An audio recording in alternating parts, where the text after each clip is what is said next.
Uşaqlar, bugün sizlə məşğələmiz ətraf aləmlə tanışlıq və yetkin inkişafıdır. Mövzumuz isə dəniz canlılarıdır, yəni akvariumda balıqlardır mövzumuz. Biz bugün sizinlə dəniz canlılarını və məxsusi olaraq akvariumda olan, akvariumda yerləşən, akvariumda yaşayan balıqlar haqqında danışacağıq.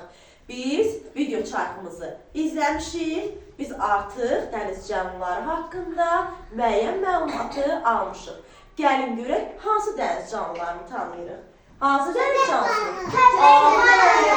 Düzdür, köpək balığıdır. Daha sonra balıq, afərin. Və bəs bunlar akvariumda yaşayan balıq. Bəzəkli, rəngli, xırda-xırda olan balıqlardırlar. Bunlar akvariumda yaşayırlar. Daha sonra delfin. Delfin uşaqlar. Bu delfindir. Delfin. Uşaqlar. Bu balıqdır.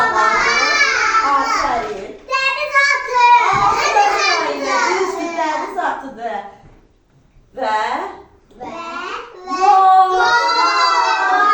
morşdur. Daha sonra uşaqlar dedik ki, bu hansı dəniz canlısıdır? Gerçek, düzdür. Uşaqlar, Sünger Bob'a baxmısınız?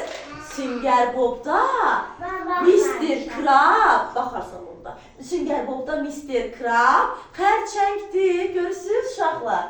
Bəs bu hansı dəniz canlısıdır? Meduza. Uşaqlar, meduzanın görürsünüz, belə saçaq ayaqları var. Onun ayaqları çox təhlükəlidir, onlara toxunmaq olmaz. Elektrik. Uşaqlar, bu dedik meduzadır. Bəs bu hansı dəniz canlısı? Azər dayana, düzdür. Dəniz ulduzudur. Və Sünger Bob'da onun da adı neydi? Patrik. Patrik idi uşaqlar. Patrik idi dəniz ulduzunun adı. Uşaqlar, biz bugün sizinlə balıqları keçdik. Balıqlar dənizdə yaşayırlar, çaylarda yaşayırlar, göllərdə yaşayırlar və eyni zamanda akvariumda yaşayırlar. Onların qəlsəmələri olur, onlar su ilə qidalanırlar. Dənizdə, göldə, çayda yaşayan balıqlar isə solucanlarla qidalanırlar uşaqlar. Heç balıq tutmağa getmisiniz?